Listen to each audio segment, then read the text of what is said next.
नमस्कार दोस्तों, GK Arjun sir YouTube channel पे आपका एक बार फिर स्वागत है। मिशन टीजीटी परीक्षा 2021 नागरिक शास्त्र प्रैक्टिस सेट 41 में। तो चलिए वीडियो प्रारंभ करते हैं। वीडियो प्रारंभ करने से पहले आपसे एक छोटी सी रिक्वेस्ट है, अभी तक आप हमारे चैनल पर नए हैं तो प्लीज़ इस चैनल को सब्सक्राइब करें। सब्सक्राइब करने के बाद बेल आइकन की घंटी को क्लिक करना ना भूलें, ताकि जब भी मैं अगला वीडियो अपलोड करूं उसका नोटिफिकेशन आपके मोबाइल पर सबसे पहले पहुंचे।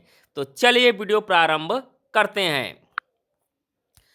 क्वेश्चन नंबर 1 है इसमें, राजनीतिक चिंतन का आरंभ यूनानियों से होता है, यह कथन किसका है? तो राजनीतिक चिंतन का आरंभ जो है यूनानियों से होता है, यह कथन है बारकर का। आंसर हो जाएगा ए इसमें, बारकर का। क्वेश्चन नंबर 2 है, कौटिल्य ने अपने राज्य मंडल में गिसु का राजा के रूप में उल्लेख किया है। तो ये राजा के रूप में उल्लेख किया है, तो वो है जो विजेता होगा। आंसर होगा ए, जो विजेता होगा। यानी कि इसका अर्थ होगा कि अपने राज्य विस्तार की सदैव आकांक्षा रखने वाला राजा विजु गिसु कहलाता था, और जिनका स्थान मंडल के बीच में होता था। क्वेश्चन नंबर 3 है, निम्नलिखित में से कौन सा गांधी जी का विचार गांधीवादी समाजवाद का शीर्ष माना जाता है?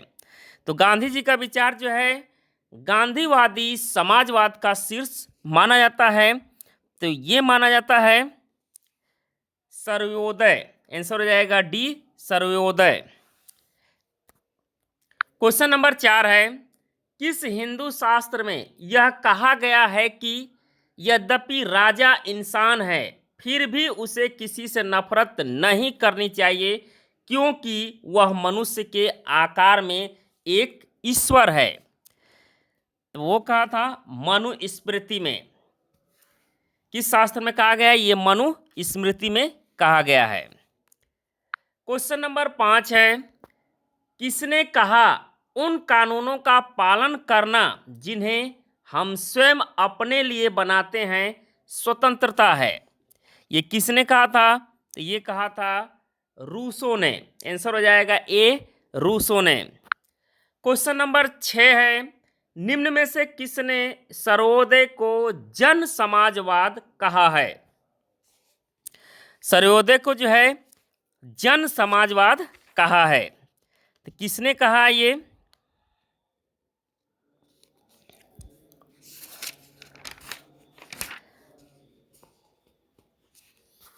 इसमें देखिए हो जाएगा आंसर, सर्वोदय को जन समाजवाद किसने कहा है?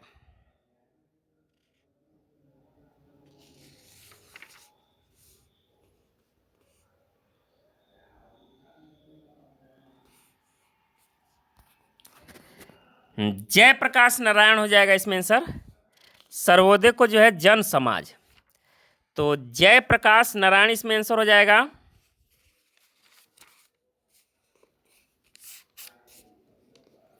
हाँ, नेक्स्ट क्वेश्चन देखते हैं। क्वेश्चन नंबर 7 है, जयप्रकाश नारायण के किस विचार से भारत में एक बड़ा जन आंदोलन हुआ और आपातकाल लागू हुआ? तो ये हुआ था समग्र क्रांति। आंसर हो जाएगा ए, समग्र क्रांति।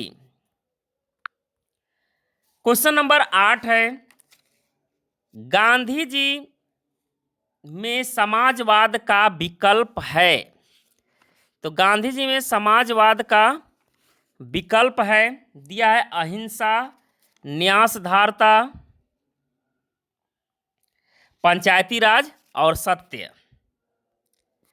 तो इसमें आंसर हो जाएगा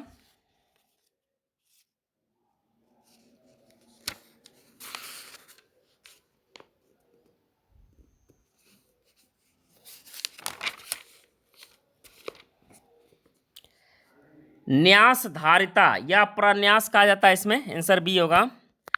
क्वेश्चन नंबर 9 है, गांधी जी के सिद्धांतों के अनुसार निम्नलिखित में से कौन सा वाक्य सही नहीं है? तो इसमें कौन सा वाक्य सही नहीं है? तो इसमें आंसर होगा ए, सत्याग्रही का उद्देश्य शत्रु को पराजित करना, ये सही नहीं है। क्वेश्चन नंबर 10 है,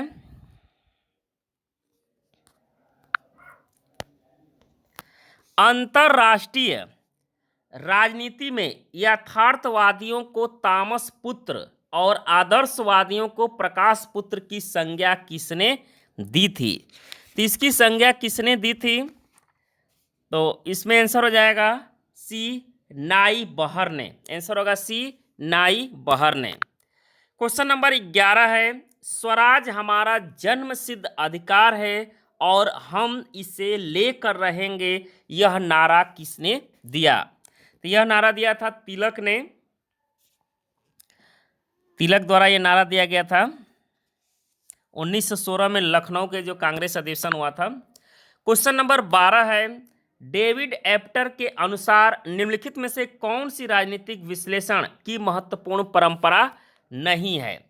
तो महत्वपूर्ण परंपरा नहीं है, तो इसका करेक्ट आंसर हो जाएगा डी, एक सदनवाद।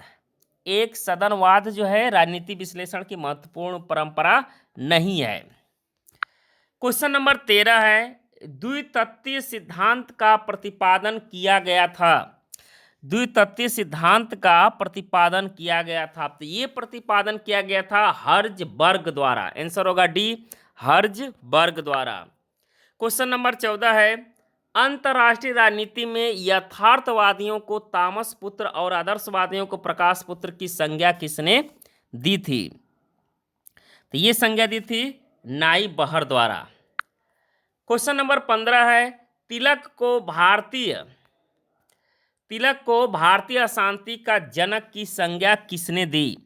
तो तिलक को जो है भारतीय अशांति जनक की संज्ञा किसके द्वारा दी गई थी? तो ये दी गई थी वैलेंटाइन चिरोल द्वारा। क्वेश्चन नंबर 16 है, कांग्रेस के किस अधिवेशन में नेहरू की प्रेरणा से समाज के समाजवादी ढांचे का प्रस्ताव पारित हुआ?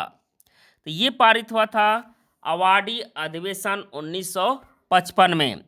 तो कांग्रेस का अवार्डी अधिवेशन हुआ था 1955 में, जिसमें नेहरू की प्रेरणा से समाज के समाजवादी ढांचे का प्रस्ताव पारित हुआ था, और इस अधिवेशन की जो अध्यक्षता किए थे पंडित जवाहरलाल नेहरू थे।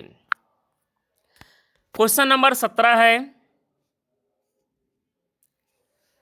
संरचनात्मक प्रकात्य उपागम किसके नाम से जुड़ा है? तो ये जुड़ा है आमंड और पावेल के नाम से। आंसर होगा ए इसमें, आमंड और पावेल के नाम से। क्वेश्चन नंबर 18 है, मार्टिन कैप्टन ने अंतरराष्ट्रीय राज व्यवस्था के निम्न में से किस प्रतिमान की कल्पना नहीं की थी? तो किस प्रतिमान की कल्पना नहीं की थी? तो वह था उत्तर परमाणु युद्ध मॉडल। उत्तर परमाणु युद्ध मॉडल। क्वेश्चन नंबर 19 है, निम्नलिखित में से कौन आमंड के हित अभिव्यक्त करने वाली संरचनाओं के वर्गीकरण में शामिल नहीं है? तो संरचनाओं के वर्गीकरण में शामिल नहीं है, तो इसका करेक्ट आंसर हो जाएगा प्रजातीय संरचनाएं। आंसर होगा सी, प्रजातीय संरचनाएं। क्वेश्चन नंबर 20 है, शासकीय विचारधारा की संकल्पना इनमें से किसकी है? तो शासकीय जो है विचारधारा की संकल्पना इनमें से किसकी है? तो ये है मोस्का की। आंसर होगा सी, मोस्का की।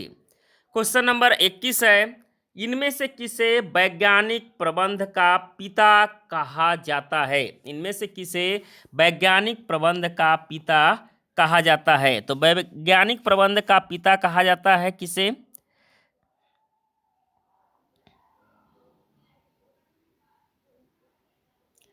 क्वेश्चन नंबर 21 है,